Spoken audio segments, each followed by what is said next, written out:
Thanks, Larry. And I don't know about energetic last day of the conference this early in the morning, but we'll see what we can do to discuss at least what's out there. As Dr. Goldstein said, everything actually that I'm going to talk about is off-label because there are no medicines that are currently approved for the treatment of vascular cognitive impairment or dementia, at least in the United States. My disclosures here, nothing relevant to the talk today.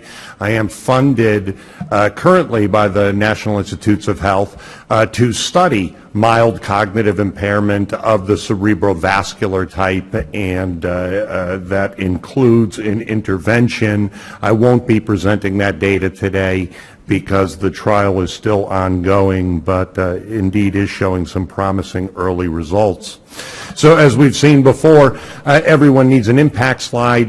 Dr. Goldstein and Dr. Achinsky have gone through this. This is data from the National Alzheimer Coordinating Center Brain Bank demonstrating that on the right, by the age of 80, 50% of folks that come to autopsy have a significant degree of Alzheimer's in their brain.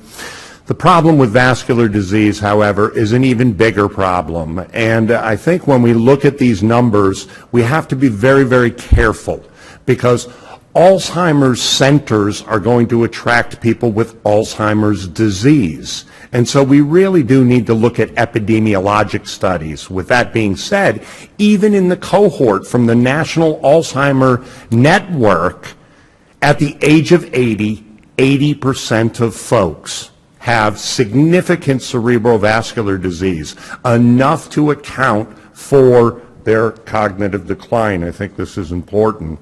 So we have a big task ahead of us. Always at the Academy, we should talk about practice parameters. I will comment that this practice parameter on the management of dementia dates back to 2003. That's a travesty, in my opinion, that our practice parameter has not been updated with the increased body of knowledge that we've accumulated. So this practice parameter talks about not just Alzheimer's disease, but does have subcomponents of it where it specifically addresses vascular cognitive impairment, vascular dementia, that few class 1 trials have been performed. It's interesting historically to look at this. 13 years ago, they're talking about nootropics, oxiracetam, something that 13 years ago seemed to show some promise. Where did it go? Cyclandolate, flunarizine showed benefit. Where are they? Nothing's come forward. Pentoxifillin, negative. And basically, the practice parameter sums up that there are no adequately controlled trials demonstrating pharmacologic efficacy for any agent in ischemic vascular multi-infarct dementia.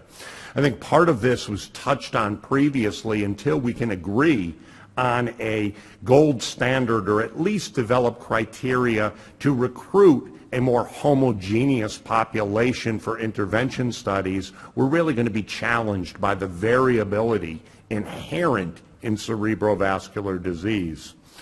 Fortunately, as I'm told, this practice parameter is under review and hopefully will be updated soon, which would really be nice. So what have we learned in 15 years? Well, maybe a lot, maybe not so much.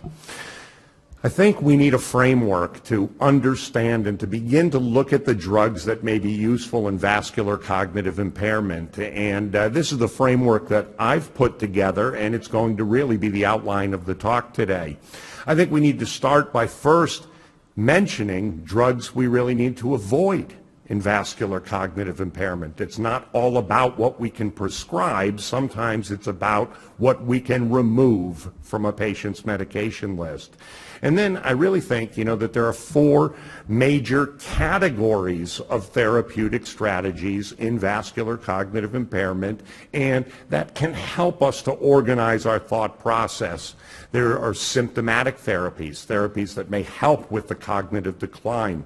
There are therapies that may target specific cerebrovascular risk factors. There are multi-component CVD risk factor modulating studies. Dr. Achinsky mentioned the finger study, which we'll touch on a little bit more as well. And then really the exciting promise of neurorestorative therapies. We're used to seeing patients who have had strokes, who have leukoariosis.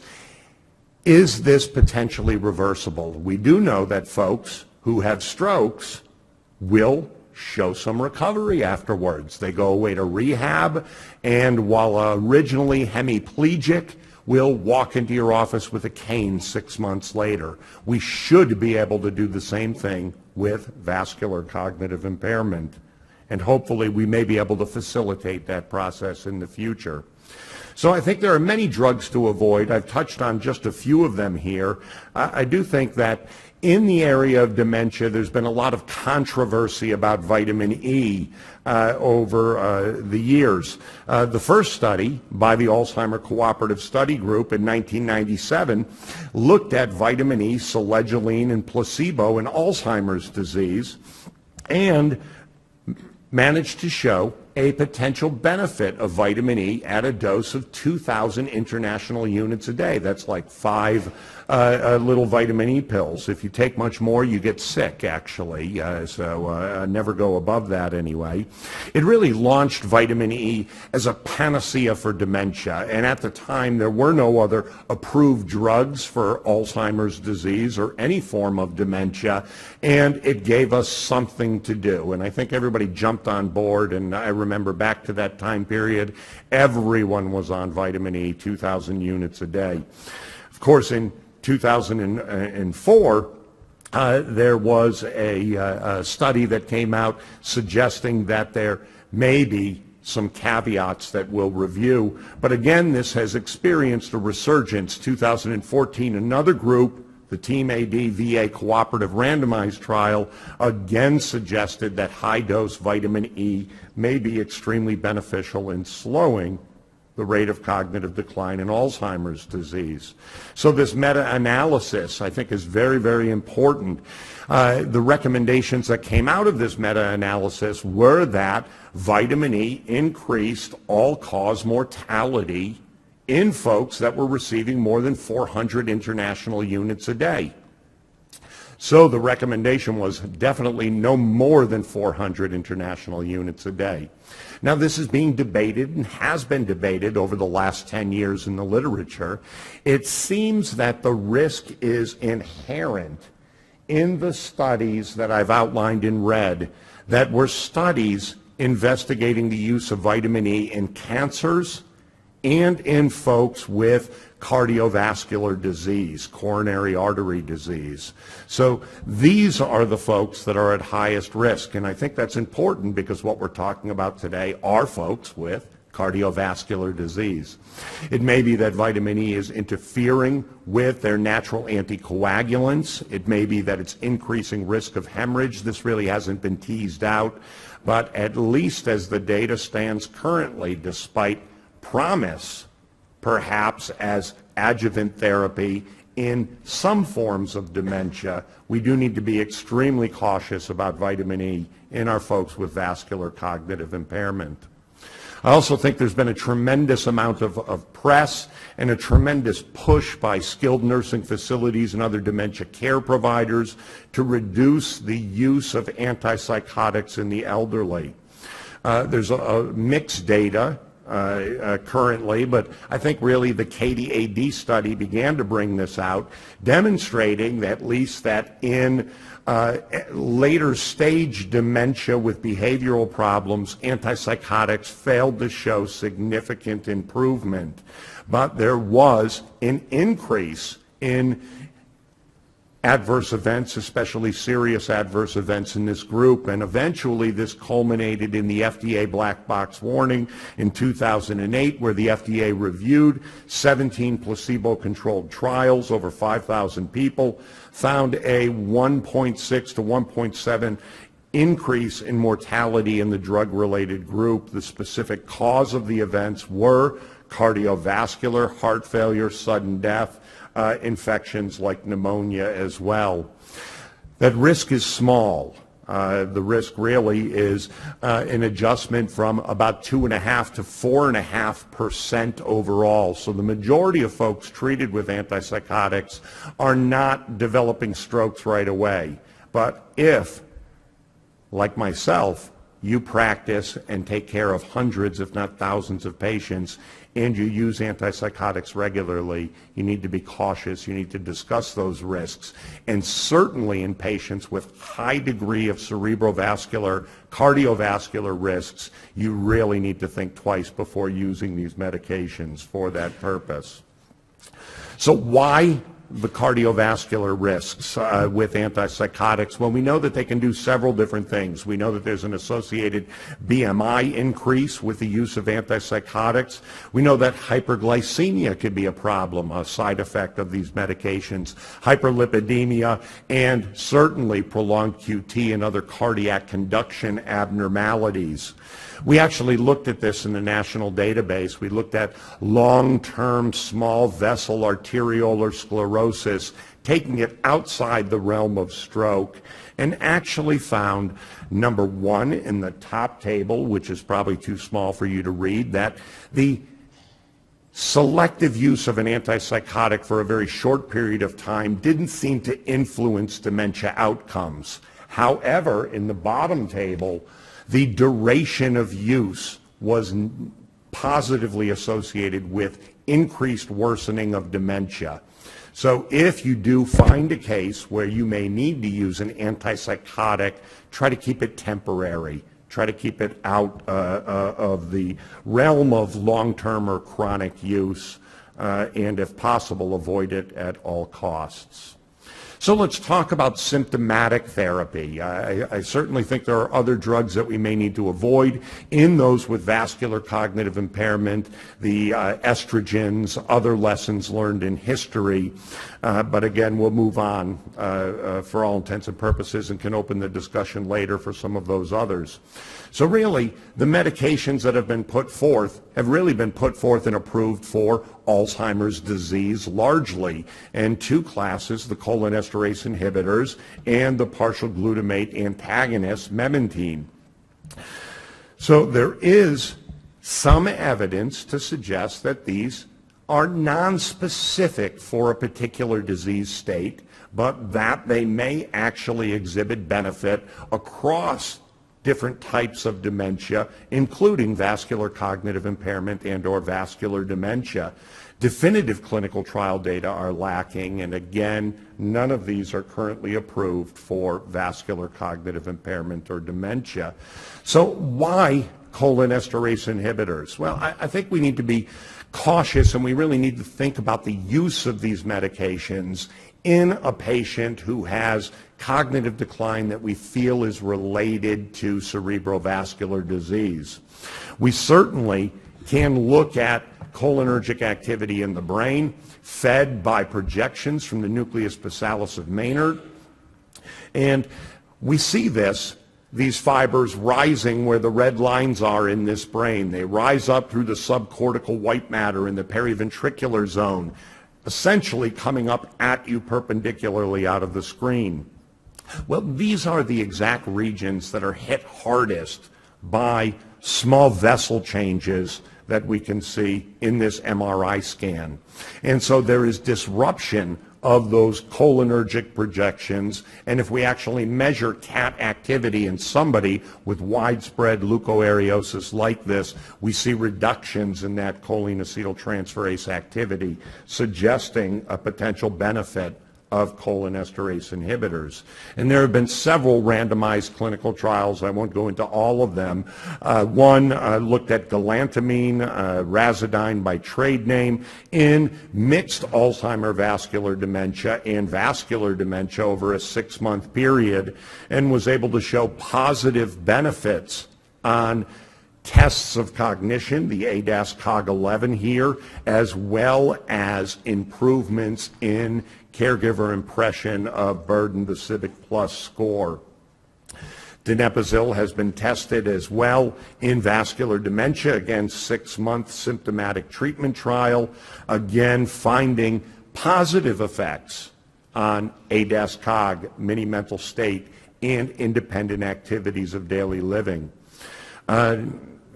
This is really impressive data, and I often scratch my head and wonder, why haven't these medicines been approved? I think we really need to, again, think about the cost associated with approval size trials. I think that that's really limited the field. I really think we're in an area like the use of gabapentin for neuropathy where no one's really going to fund the trials to use these medications in a disease that still struggles with an overt definition. Now, I would encourage you all to think about your cases with vascular cognitive impairment. If it's vascular cognitive impairment due to an MCA stroke or lacunar infarct in the thalamus or caudate head, more than likely we haven't disrupted cholinergic circuitry from those causes. I think that the appropriate place for cholinesterase inhibitors is in the cases where we see widespread white matter hyperintensities disrupting these cholinergic fiber tracts. Of course, we have no studies verifying that. It's pure opinion. So what about memantine for dementia? Well, it's a non-competitive NMDA antagonist. This always was a puzzle to me when this first came out. NMDA activity is essential for long-term potentiation in the formation of short-term memories, but it is thought that this partially antagonist effect settles down and quiets damaged and injured neurons, suppresses leaky calcium, and restores signal-to-noise ratio. Originally tested for neuroprotection in TBI and post-stroke in Europe, eventually brought here to the United States in 2003 and approved for Alzheimer's disease as well. So let's look at that memantine data. We do have a few trials out there, randomized controlled 28-week trials, 10 milligrams a day, probable vascular dementia in the more moderately severe range, MMSE 12 to 20. Looking at those primary endpoints, we see a positive effect on the ADAS-Cog, a non-significant effect on caregiver impression of change.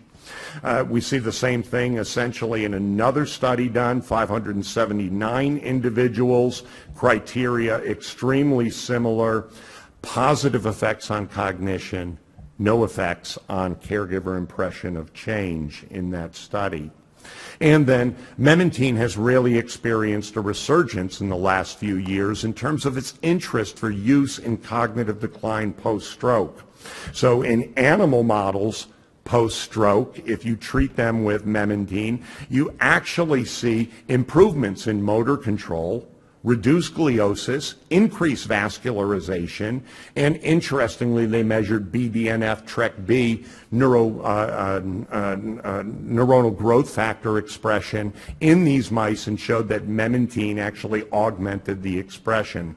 So there have been just small studies. This is really an area of active interest, an open-label human study, memantine versus placebo, looking at NIH stroke scale change over time, and despite the fact that this was an extremely small sample and an open-label study, there was a significant effect in improvement on the NIH stroke scale with the use of memantine post-stroke. I think we'll hear more about this in the upcoming years. So what about specific Cerebrovascular risk factors. There are many that have been looked at. Hypertension, hyperlipidemia, diabetes.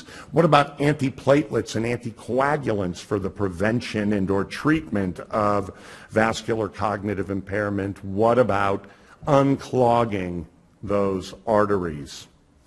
So studies on hypertension are widespread. We know that reducing blood pressure is going to reduce risk for cardiovascular and cerebrovascular events. The problem with many of these studies is that the cognitive endpoints and outcome measures have not been a primary part of the study. They've really been secondary outcome measures, minimized in terms of what we can look at.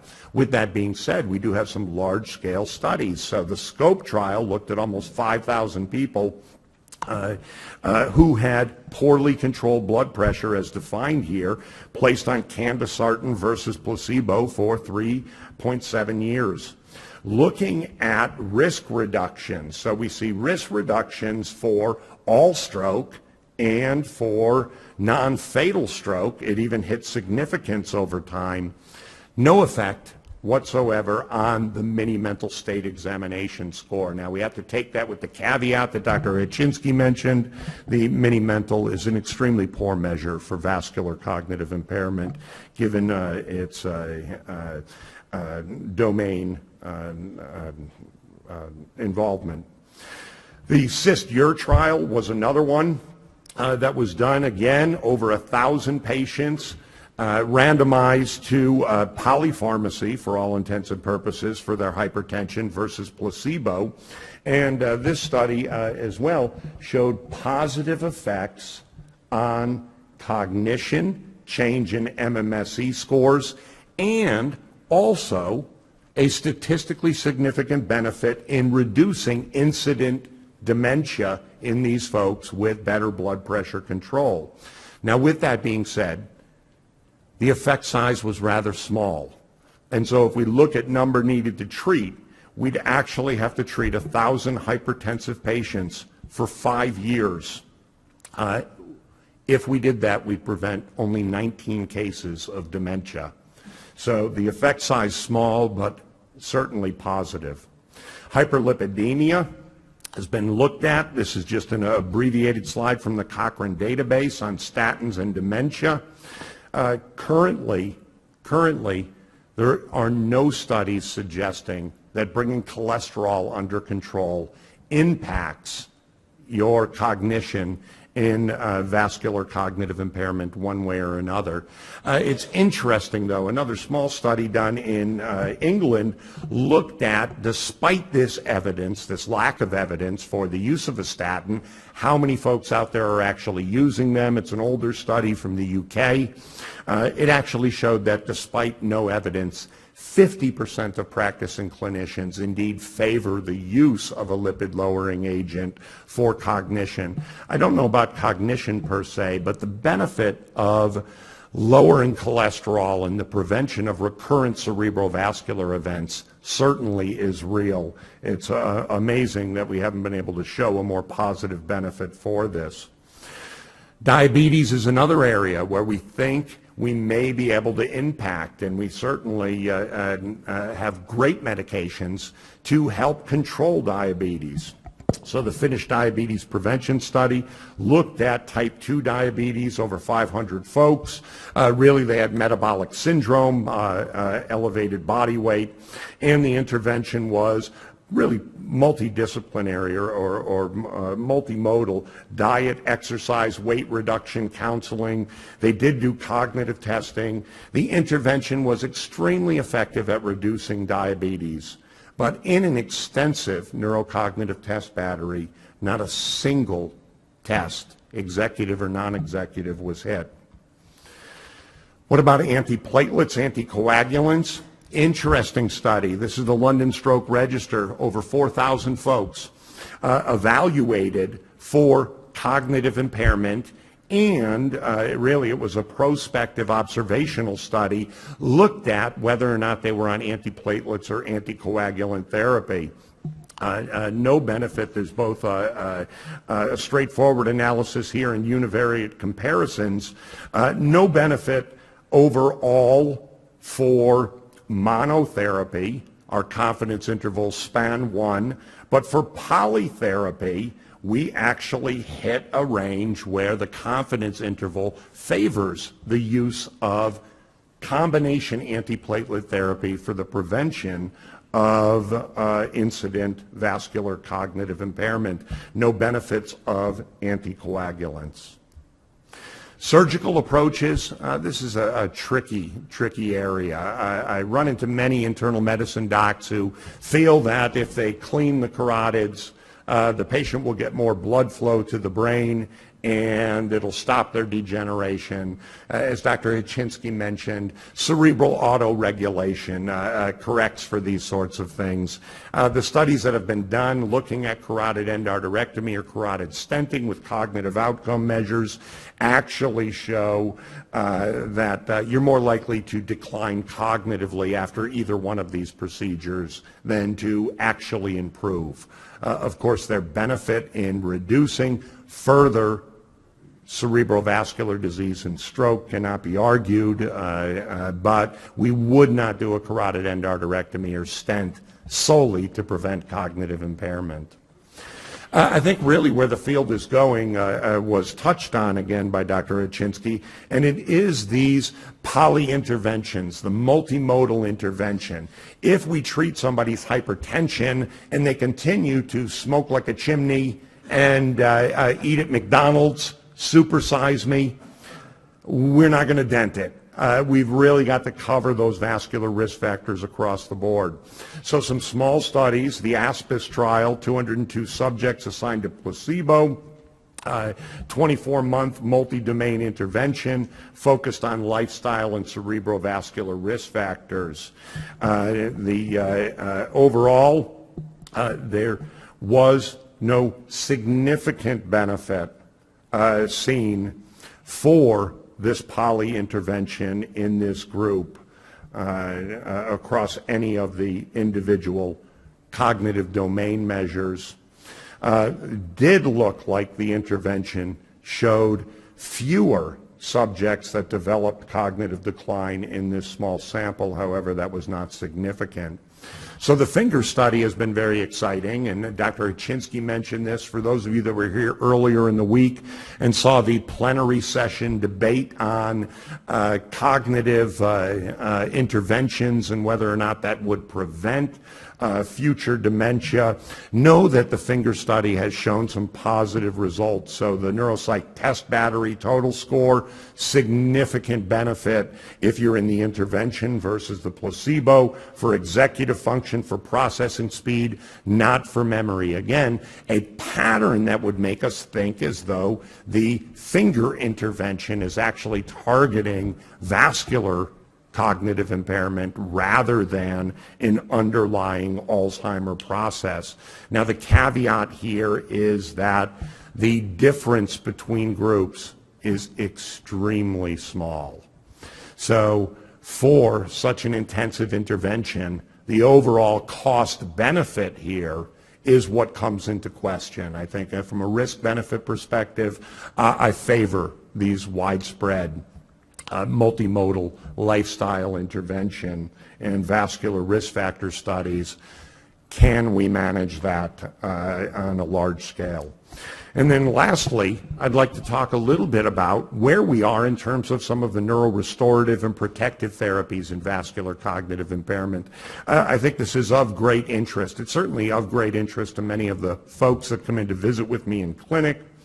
There are a few agents that I think really top the list for us to touch on briefly: cerebrolysin, nimodipine, acetylcholine studies as well. Cerebrolysin has neurotrophic-like, factor-like properties. Nimodipine, of course, we know is a calcium channel blocker that may exhibit some neuroprotective effects, and acetylcholine potentiates neuroplasticity and also serves as an essential precursor for phospholipid and choline supply to the brain. So cerebrolysin, we actually have a Cochrane database on this, meta-analysis, 6 randomized controlled trials, almost 600 patients in this, and the data actually looks quite favorable. The data looks quite favorable whether you're measuring the mini-mental state examination score or the ADAS-Cog, a larger battery of cognitive test measures. Of course, cerebral lysin is not approved for use in vascular cognitive impairment, but I do think that the data is extremely promising in terms of this agent. Nimodipine, again, has been looked at specifically in vascular cognitive impairment, and while statistically we could not recommend nimodipine for prevention of vascular cognitive impairment, I do note a trend in this study to actually show benefit of this calcium channel blocker. Now, granted, this was not adjusted for hypertension, so we don't know. Perhaps that beneficial effect that we're seeing with nimodipine is not really related to neuroprotection. Perhaps it's simply related to increased control of blood pressure. And acetylcholine, again, has been looked at overall. Pooling these studies, 6 randomized clinical trials, we see a potential benefit of acetylcholine, extremely safe agent. Again, many of these studies, the confidence intervals overlap with one, and so definitive recommendations for acetylcholine cannot be made at this time. Some of the studies, I think, have shown some very interesting results. Again, I think if there is a benefit of acetylcholine, it's small, but maybe we're touching on it here in the IDEAL study. 369 patients, 265 on active versus 84 controls. Mini-mental above 21, so people in the milder stages of disease. No significant differences overall between the treated and the placebo group, but there did seem to be an overall trend. So if we look at the blue bars at time 0, time 1, and time 2, we see their mini-mental declining at an expected rate of about 2 mini-mental status points per year. For the treated group, a trend towards improvement, again, not statistically significant. I wish I had more promising news for you all today and could send you out with the magic bullet to treat all of your patients with vascular cognitive impairment. I think really we have a lot of work to do. We need to really refine and capture the ability to identify homogeneous populations and rigorously test these medicines for what I believe is a cause of dementia that parallels, if not exceeds, Alzheimer's today. I'll stop there and take any questions.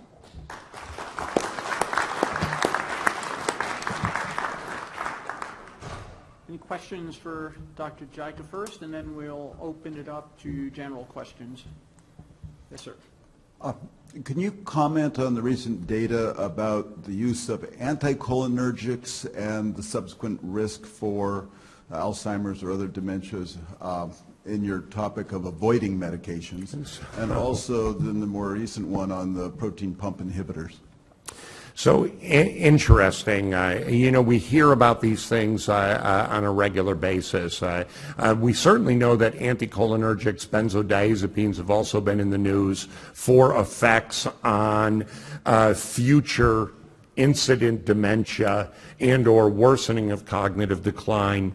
Very, very important. More recently, proton pump inhibitors. Boy, was my phone ringing off the hook overnight. You know, I think these are observational studies, and I think we really need to be cautious when drawing inferences from observational studies. They're traps for us. So everyone remembers, and we didn't get into hormonal therapy, but I certainly discussed that earlier.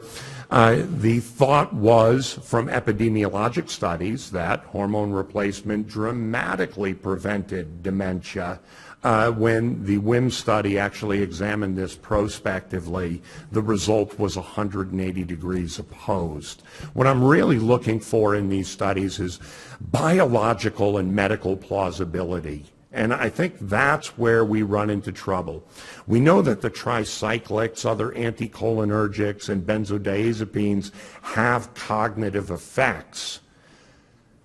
I'm waiting to hear a medical or biological mechanism for how those actually contribute to dementia. Likewise with proton pump inhibitors, why omeprazole? What in the world is going on with that overall? What is the biological reason why one would even think that that influences long-term dementia, or is it merely an association seen in an epidemiologic study? So I wish I had insights into the biological mechanism. I've really been racking my brain over this, but I think that's the critical piece that we're missing here is biological plausibility. Thank you for that question, though. It's certainly a topic. Right. I do observe that many of the trials you cited did use MMSE as the measure of cognitive outcome. But given the fact that MMSE does not efficiently assess executive function, which is the dominant domain that is impaired in vascular cognitive impairment, would you advocate that future trials should rather use measures like the MOCAN to assess outcome rather than MMSE? Yeah, I think that, that's a great question, and it is true. We have been, as a field in the area of neurology and really across all medical disciplines, been kind of indoctrinated into an era of the MMSE. I believe that era is coming to an end as new and better tests have been developed. Certainly, when designing my own trial, I have not included the MMSE. I've included tests, the MOCA for general cognition and other tests that really are targeting the executive and the processing speed deficits that are akin. So it's possible that many of the trials and the interventions that I've discussed that have relied on MMSE as a primary outcome measure need to be redone. It may have been the wrong outcome measure for the right intervention. So, great point. Great. How much does the ADAS-Cog, which is the other tool that's been used most commonly, how well does that cover executive function? So the ADAS-Cog is really a test battery that spans domains. Now, it is not heavily weighted in executive function, but executive function indeed is captured within the ADAS-Cog. I think the problem when we look at ADAS-Cog is that we're usually reporting the score as a composite measure, much like we would report an NTB, a neuropsych test battery. And when we do that, Larry, I think we gamish everything together and can lose the significance of an executive effect to other domains that may not change, such as memory and vascular cognitive impairment.